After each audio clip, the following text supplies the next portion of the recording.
Hey everyone, and welcome to a very special um, session of Let's Talk. So I know we had Let's Talk last week, and we have it every Thursday, and we're just doing a special one, kind of to kick off February. So it's like acts of love. So we are creatively, day by day, moment by moment, coming up with ways to show caregivers acts of love for February. So we have a few things going on, which includes Caregiver Night Out in Conway on February 19th. So we still have some spaces available. So if a caregiver would like to come out, spend a little time with us, have a nice, relaxing night, evening, we'll have some food and a great time for respite. Contact the office. And you can reach us at alzark.org for our events. You can call up office and get on the list. So, as Gigi and I have been brainstorming, we're trying to come up with ways to show caregivers acts of love. And I want to thank Lauren Miller of Right at Home. She is a great person to start off, but she is also a great supporter of Alzheimer's Arkansas. And she's a phone call, an email away. Like when we need something, sometimes I have to say, no, don't call Lauren. We're calling too much. But she always finds a way to help us out. So she is going to be providing a gift of love to a lucky caregiver. I'll say lucky, but a much needed gift to a caregiver. And you have to be in her service area. And we are going to have a drawing per se for a caregiver. All you have to do is be a caregiver and need some service hours, right, Lauren? Mhm, And absolutely. you're going to provide up to 12, I think we said 12 hours of 12 respite hours. care. Um, and, perfect for your caregiver night out or whatever that looks like. Just a time that family caregivers can, take a step away and professional aides come in. And Gigi and I think have worked all the details. So we're really excited about that and just be able to love on people and let those caregivers have a little bit of time away. Yes. So let's talk about your service area. So what we would like for you, if you're interested and want your name in the pot, to Exactly. get pulled or randomly pulled, Mm-hmm. inbox Alzheimer's Arkansas, call us. But you have to be, I'm sorry, you can't be all over the state. You No, have to that's be in a okay. service. Yeah, I mean, I wish we could be all over the state. I will say, right at home, we cover a vast majority of the state. But for this specific gift of love, it needs to be in Pulaski County. So that's going to be something that,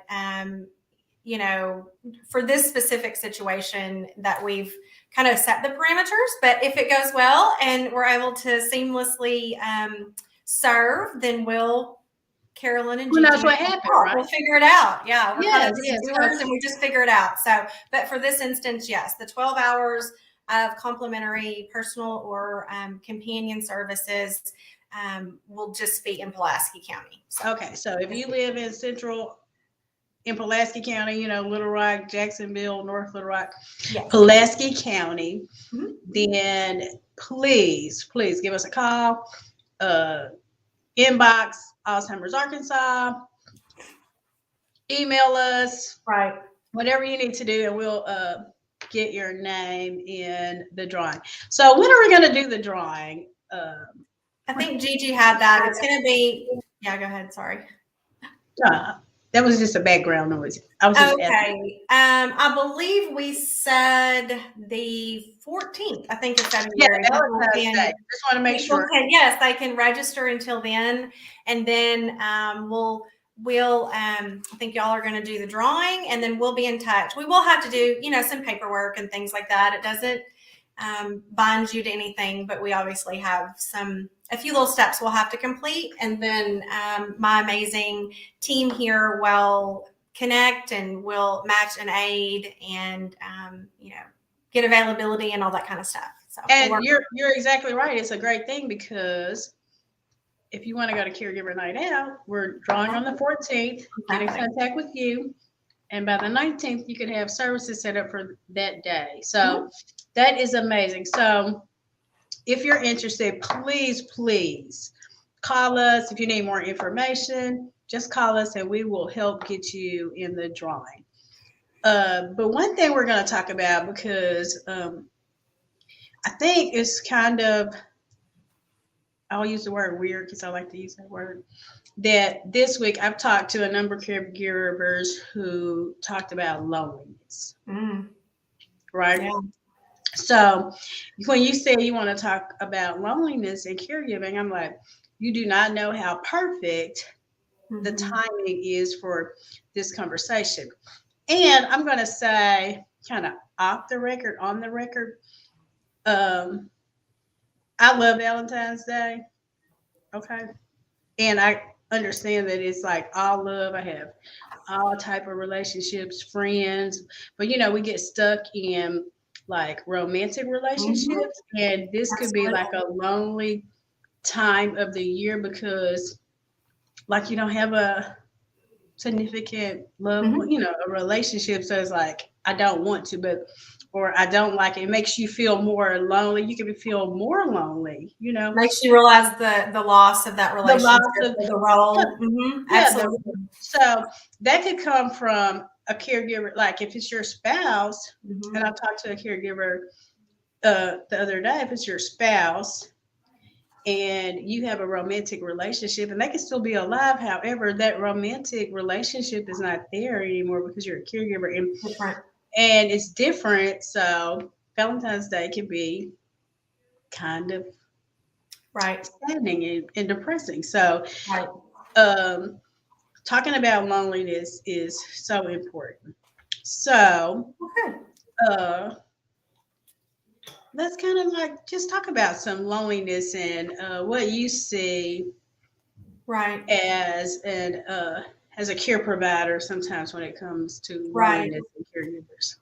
I think that obviously where we are now in this 1,000-year pandemic, this vortex that we've been operating in for, almost 2 years, right?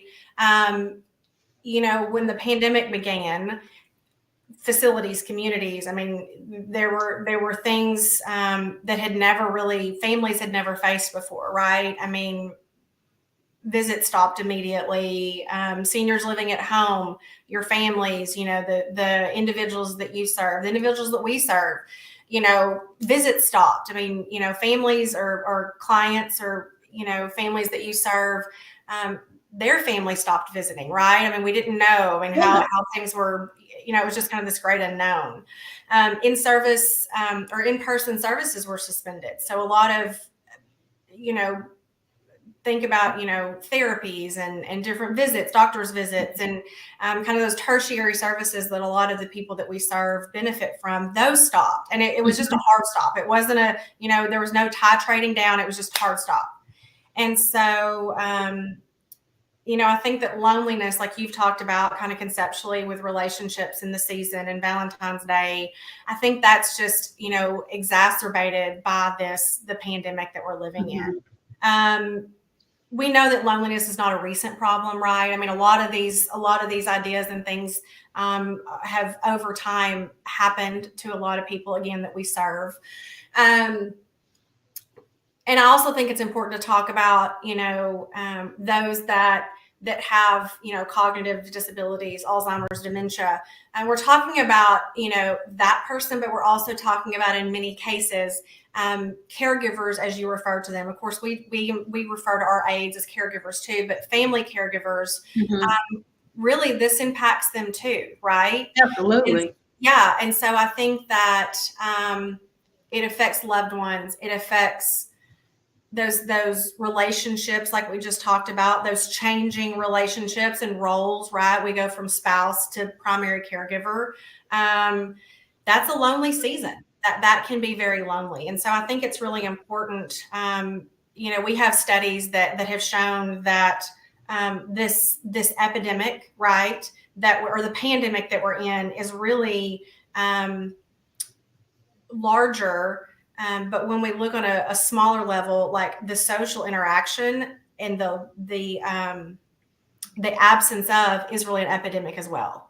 Absolutely. And we have to address it. And so I just think that, knowing that it can have serious impacts on your quality of life, the length of your life. I mean, there are studies that show that.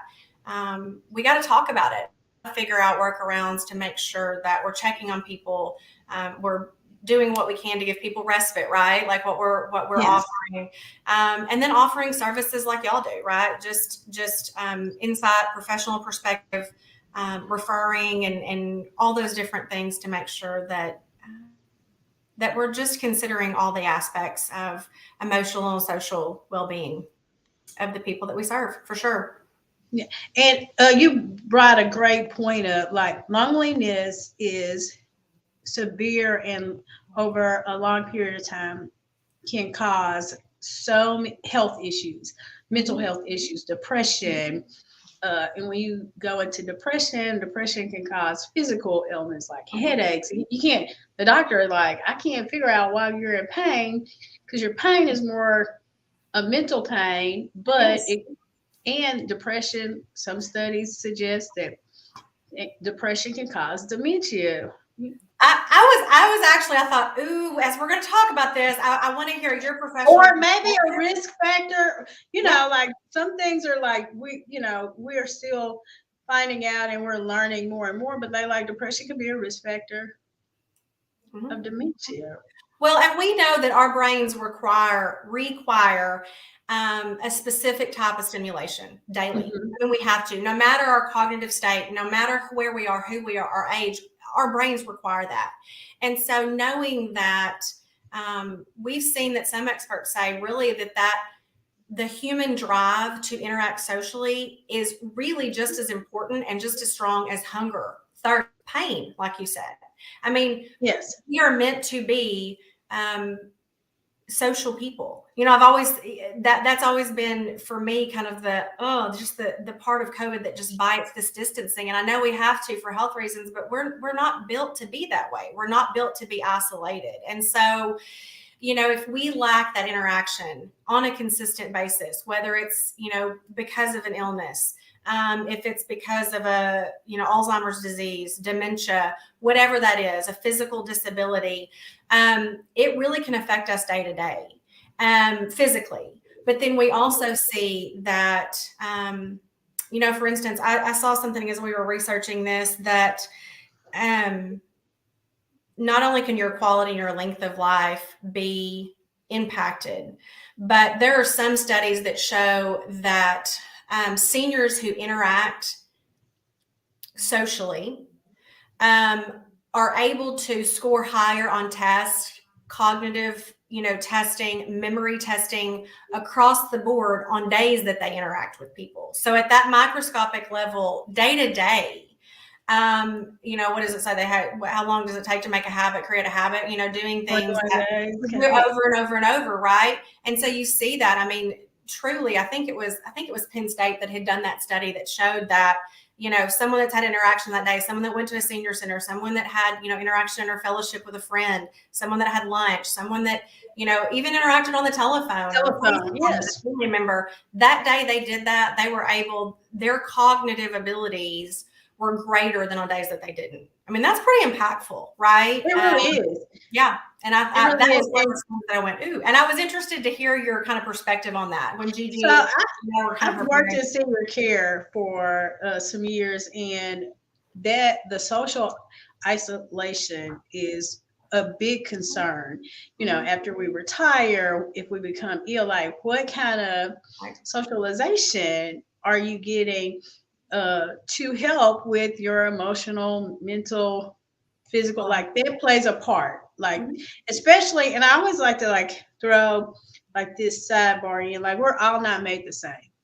Oh, So of no. course somebody's looking at this like I don't need people, right? And Right. that may be absolutely true at some point, but even I think the most Mhm. introverted person needs like have at least a small circle of people that they still socialize with, like you're more comfortable with, right? Yeah, absolutely. I'm sorry. Go ahead. I want to hear Yeah, but this. yeah. So yes, we're not all the same. And Mhm. like I know that during the pandemic, like it took an emotional toll out on me, right? Absolutely. I do not like I have no shame in there. Like I'm sitting at home wondering, like one day it's just like I know I'm depressed. Hmm. Hmm. And I'm like, I haven't seen people, like I haven't really talked to people. Like talking was okay on the phone, but like that was not the same. That's not the same interaction so that I needed. So I have a son, he's a teenager, and he's Okay, introvert. so I was about to talk about my daughter because we talk about our kids a lot, and that Yeah, was we what I was talk going about our to say. kids because they're the same Mhm. age. My phone is gone off, so please, everyone, it's live. So he is an introvert. I don't know. I know he's my child, but he is an introvert. So during the pandemic, he was totally okay with Mhm. being at home. Like it did not bother him. I'm like looking at him some days, like, hey, what are you doing? Like, he like so happy, Mhm. and I'm over here like having depressed moments, like trying to pull Mhm. myself out of it. So everyone's different. But then he did find out that he in the pandemic that he does need a certain amount of socialization. But Friend, so you were saying exactly 1000%. My daughter is very introverted, and she would kill me if she knew that I was saying this. I But don't think they're going to see this. Okay. I know, hopefully. We keep telling them that I hope they have a lunch together. We've always said we need to connect them at Yeah. least at lunch. But, I think that she really realized she's an introvert. She's living her best life. I mean, sitting in her PJs with a, sweatshirt and brushed hair from, chest up in her bed with her dog and her ramen noodles. I mean, she's happy doing her schooling. But we also realized that after a while, and she acknowledged it, that even as introverted as she is, people and fellowship and connection, they feel her, they give her energy that she needs, and Yes. she suffered from it. And so I think that that really shows you and I are the same way. I mean, I could use someone, I could take my energy level down just a little bit. I'm kind of all Yeah. over the Yeah. place. But people also kind of sometimes deplete me, and Yes. so I need to kind of back off sometimes. I'm one of those, everyone says, I'm sure when you go home, you're just talk. No, I really am kind of quiet, and I kind of, process the day. But I agree. I think seeing our children and, that being replicated in people that we serve, for sure. Yes. Everybody, no matter who they are or their makeup, really needs that interaction. And I think, like I said, I was startled when I saw that study, showing that interaction on days, especially with seniors, right? That where you kind of look at some other presentations of disease, whatever that is, really can do better and achieve more on a day that they've had some interaction, whether that's 8 hours or 20 minutes, Absolutely. So, and I like to point this out because, like, I don't know when I'm going to become. Like, I'm getting older, so like I'm trying to figure out I'm senior to somebody. But I think we have to realize that as we talk, the point of it is normal. So I think sometimes when we start to feel isolated, we think there's something wrong with us, and then we don't really want to talk about it, and then we put it on other things, and you feel, why should I be feeling like this? Especially even if you have someone in the household with you, your caregiver, and you're not still getting the interaction. Yes, you have a person there, Right. but What is the so interaction? Like, is it a positive what interaction? is your interaction and what do you need? So it is important to recognize that loneliness is not a bad, like it happens, and Mm-hmm. you don't have to feel ashamed of it, and making sure that you take steps Mm-hmm. to have some interaction, whatever that level of interaction. And it goes back to our kids as well. Like everyone's different, so understanding what your level of interaction and what you need to make sure that it does not become an issue in your life. Mm-hmm. Agreed. So, um, you have a question about? Let's talk about a little bit about life changing and how they can erode Mm. our social network. Yeah. I think that I've seen this truthfully, with clients and families that we serve. We have a client that we serve, and their position, their career, they, when I say impacted thousands every week, I mean, had a very large circle professionally, and because of that profession, also personally, their family, Mm-hmm. even their children. I mean, we've, had that conversation. And, as they age, their circle has gotten smaller, right? The people they ministered to, the people they touched, the people they, poured into, the people that poured into them, they've passed away, they've moved away, they have families, of their own now, just different scenarios and situations. And so this person's circle has just gotten that much smaller. And I'm sure much like the situations with a lot of families that you serve, right? I mean, as illness and different things happen, health issues, that changes. And I think that we have to be aware of that. If we remove that human contact, again, now we've agreed that it's so, so, so important. We have to know that, these don't have to be profound relationships in your social network. This doesn't have to be someone that, like, you've saved their life, or someone that, you're married to or whatever. But even, kind of tertiary relationships can be impactful. And sometimes is your social network, right? I mean, that's who then you surround yourself with. Again, if it's 8 hours a day, if it's 20 minutes a day. We have a lot of times, our professional aides will talk to clients and they say, that's my best friend. And you want to balance the personal and the professional, right? In our industry, right? You want to balance that.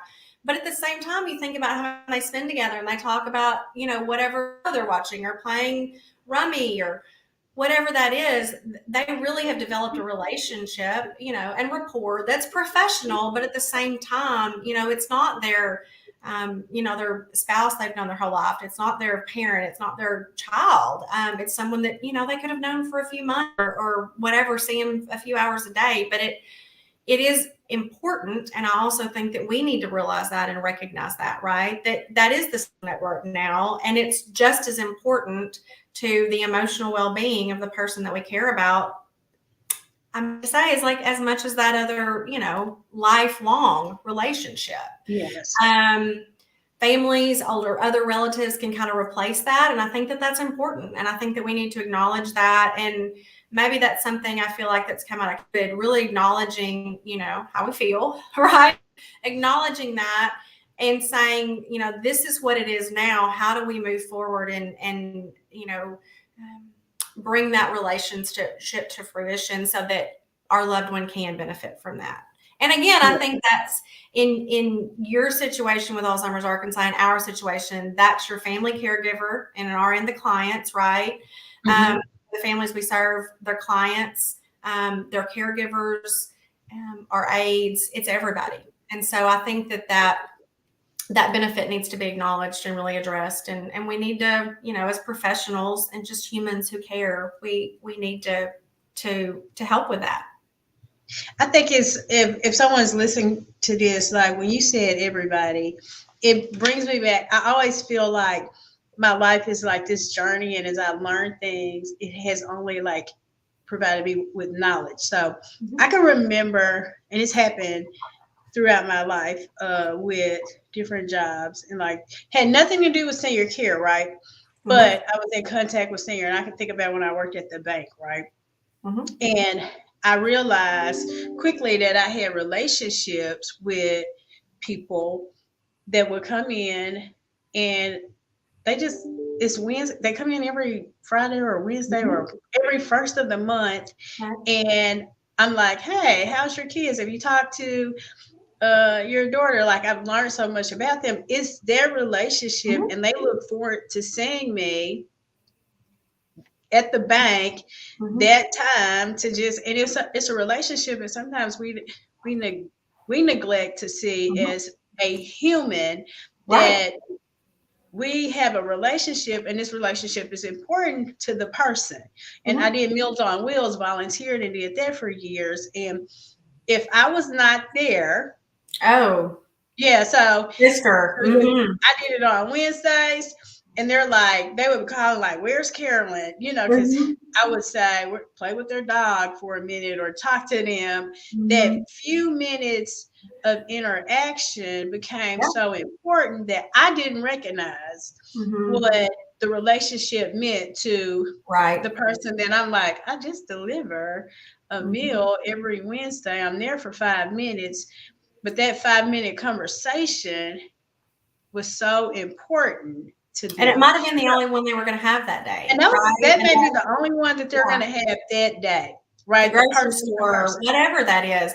My kids always they laugh at me now, and they've even started to do it. We were actually at Kroger yesterday and saw a lady who is older, and I could tell, it was probably all that she had done what she could do and for the day. And I kind of, that's the lens that I look through, right? And Yeah, kind of hopped up and said, do you need some help with that? And anyway, we ended up talking about how old my son was, and he reminded her of her son. And yeah, literally a 3-minute conversation when I'm running into Kroger, and had 1.5 million other things to do. But it is that, and I'm not saying that I'm the hero, but I think that, like I said, we need to acknowledge that and realize that. And it really doesn't take anything um, out of our day, doesn't add any other emotional stress to our day. In fact, sometimes it helps.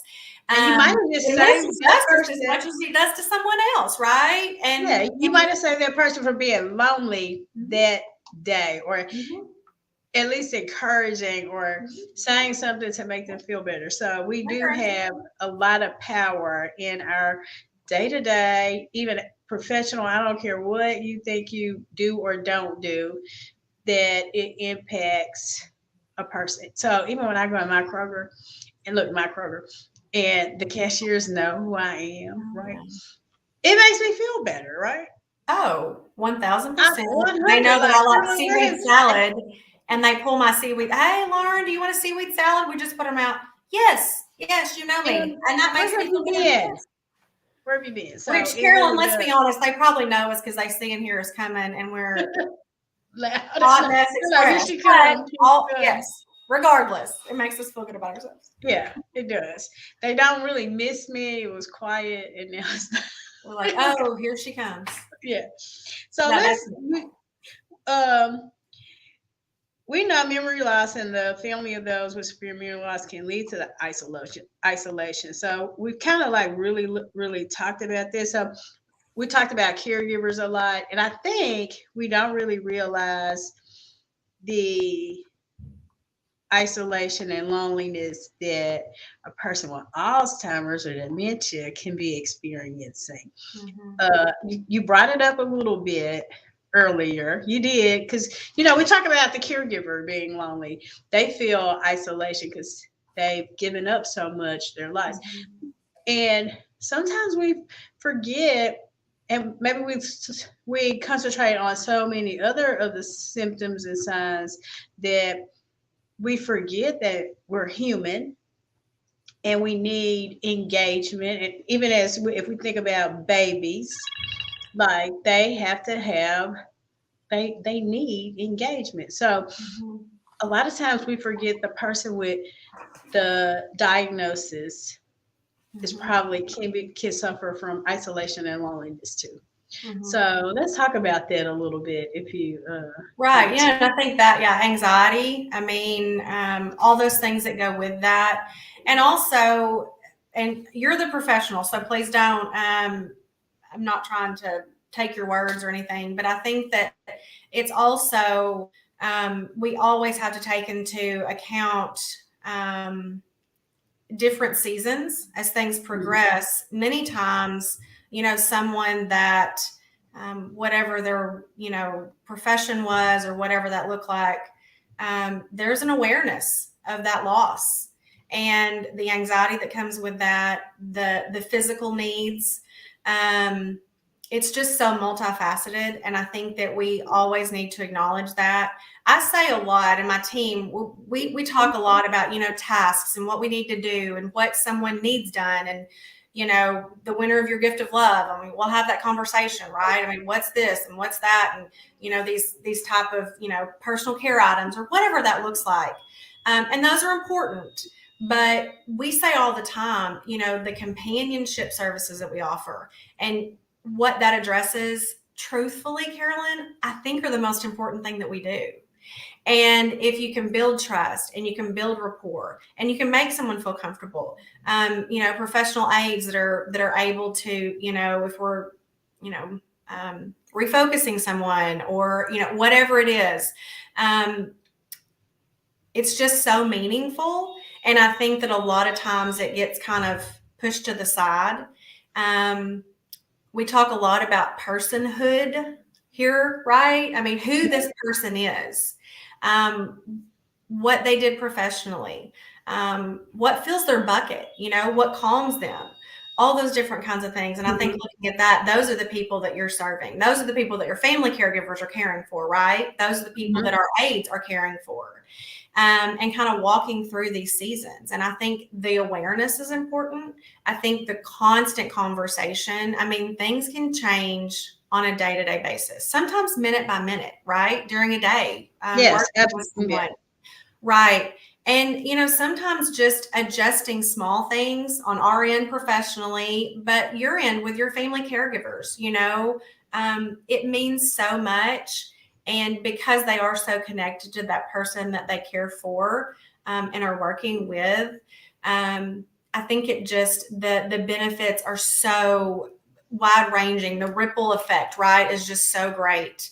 I think that we just need to really always remind ourselves of that. And acknowledge it. Like, I think we've talked a lot. I'm not usually a kind of feelings person. That's kind of strange that I'm talking about that, but I mean, I think that is right. I mean, I think that is just acknowledging it. And sometimes it's all that. Sometimes it's not even a next step. I mean, it's just acknowledging it and stating it and kind of getting it out there. So I do think. So you brought to my so one thing I say for caregivers, I always kind of like, if I was a doctor, which I don't want to be a doctor, but like if I could give you a prescription today, I like to ask caregivers to try to spend moments in your original role. Right. So it's more like if you're a spouse, I know you have tasks, you need to take a bath, get them a bath, but like, can you sit on the sofa and like just hold their hand for 5 minutes and don't like just put their hand, just sit there. So that's an act of love, right? So we're talking about love. So you just hold their hand. You don't have to say a word, just sit beside them and like spend a moment reconnecting. For you, they may not remember, but they remember the feelings, right? So if you hold somebody's hand, we all really, unless you don't like to be touched, but your loved one. But if you can hold hands and if you put your hand out and they take your hand, you can sit there just for a few minutes and spend time in that original relationship, right? Yeah. And I tell children that's taking care of their parents, we always have to take in consideration your dynamics or whatever, but you can also recreate, even if you had I would say, challenging relationship before the diagnosis, you can maybe recreate a new relationship, because there is if things are forgotten by one, and if some softening sometimes, yeah. Absolutely. So what if you put your head in your mother's lap? I promise you, she'll probably stroke your hair or put your head on their shoulder. You're making me cry today. Yes. Yeah, we're talking about love. We're talking about acts of love for both of you, and it changes your relationship, right? If you can spend a few moments in that relationship, and like, I know as a caregiver, as a daughter, you're exhausted and you need your mother, and your mother may not give you what she could before, but I promise you, almost every time, if you just take a few minutes and you go put your head on her shoulder in her lap, she would give you some of that motherly connection. Well, and the trigger, and the trigger that can activate for even someone, with even severe cognitive decline. Absolutely. I've always said that one of the greatest gifts that we right at home can give a family is the ability to return individuals and family members to their original role, right? You can make, we can't, and it, it's not a magic pill. It doesn't make things go away. We can't cure cancer. We can't, turn the ravages of Alzheimer's around. We can't. I mean, we all know that, right? But for 8 hours, 4 hours, 10 hours, sometimes 24 hours, let's be honest, we can stand in the gap where that wife is able to be a wife again. That daughter is able to be a daughter again. That's where I started this, right? With my mom, and a very, very short, very, very just acute, right, illness.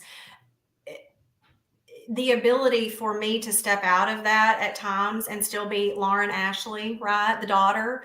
Yes. I still remember those moments, and I never want to take away. I never want to forget that. And I do think that's so important to challenge, the people that we serve, the families that you serve, those family caregivers, to do that. On our end at Right at Home, it is to challenge our aides. They are the hands and feet, the boots on the ground, right? The lifeblood of what Right at Home does. We need you to have, eyes and ears open, right? If you hear a wife talking to herself about, liking sunflowers, I don't know. I mean, tell us, we're going to make that happen, right? So then that moment or whatever we're able to give, I'm not saying we're going to buy everybody flowers. I mean, we do that a lot actually, but things that are able for just a moment in time, so that, the family caregiver is able to have that benefit. We know that there are benefits that we've seen, right? The sensory, the music, the smells, the sounds, the feelings. I mean, all those things can elicit different memories. It's just such a gift. And again, it's not a miracle cure. It's not anything, but Carolyn, I think a lot of times, the people that we serve, they don't really, if you asked them, they would want that obviously in the end, but sometimes it is just those little pieces of who we were, or, some experience we had, what our relationship was. And I love your point. Sometimes it's better. I can't tell how many times I've talked to children and they say, my dad and I didn't have the greatest relationship, but gosh, I don't wish this on anybody, but we're just having a blast right now, And you can recreate that, but it also sometimes is sweeter because they have the perspective, right? And good stuff. I agree wholeheartedly. So you brought a good point as we end, is you say a gift. So we want to thank you for your gift of love to a caregiver in Pulaski County. So if you're watching this, and it is not February the 14th yet, because social media, please contact us, because we will be having the drawing on February the 14th to help show a caregiver an act of love and give them some respite care and the ability to refresh and even make their caregiver journey just a little bit better. And again, I want to thank you, Lauren, for all you do for Alzheimer's Arkansas, caregivers, your passion. It's amazing. It's an honor, and I really do. I have said so many times, I started this because of a bad experience, and I use all of that, to kind of propel me forward and encourage my team, and kind of that pace that we're always working at and serving. But I believe that we're called to do this. Everybody in my office is. It's something that we are very honored. And most of the time when we engage with a family or a client, it's a difficult season, but to be invited in those difficult seasons and to build that trust and be able to kind of link arms and say, we're going to figure it out. It really is an honor. So, and to work alongside professionals like you and Gigi, Amanda, and everybody, it's just an honor of a lifetime. I just love y'all, and thankful. We love you. We love you back. So, if you want information, of course, you can contact Lauren. I think, is that your phone number going across? Yes. 501-673. So if you want information about loneliness, you're looking Absolutely. for a caregiver, like that, she provides services. Like I Well, and gotta I have to appreciate let her that, tell Carolyn. us. I will say, and I always encourage, don't just call if you think that you need services from right at home. Reach out. We make a good point of being excellent partners. We want to connect you to someone that we know that might help you. Certified senior advisor. That's very important to me. That we're able to connect people with, um, you know, different providers. We do it a lot with y'all, right? I mean, how many times do Yes, I, yes. oh my goodness, y'all, I need help with it. That's what we want to do. So if there's something that you go, I wonder if right at home knows someone that might be able to, yes, call us. Call us. I mean, Yes. I promise. We if we don't, we'll figure it out. And that's the kind of stuff we're talking about. We're fixers and That's the doers. kind of service you really want It from is, someone. yeah. So Yeah, that's it is. Like, we're if on I our goals. can't do it, like you're not going. If you can't do it, you're gonna say you can't, and you're gonna help find someone that can. So that's like beyond customer service. Well, it's what Services. we love doing it. So yeah, let us know, and we're happy to do that. And I can't wait to see who we get to talk to and visit. Yeah, so no wonder you're voted the best of 2022. Yeah, that actually just happened yesterday. I actually just told Gigi. I said, "Oh, yes, that we were talking about something else." We're truly honored. Second year in a row, the second year that we could have taken away these 3 awards, the highest designation Home Care Pulse. And those are based on surveys from our clients and our aides, and so it has nothing to do with us, and no control over that. We don't know all, everything can be anonymous even, and so it's an honor, and it's something that we work for. It also helps us serve people better, I feel like, because we really listen to those. We look over the the surveys and talk to people, follow up, and make sure that we're serving people and meeting them where we can. So thank you for joining us today. It is a pleasure. So we will be talking soon. So to our audience, also just a reminder that we will be having look at my desk, y'all. It's a caregiver night out in Conway on February the 19th. I was like trying not to do that. Thank you. Look at this.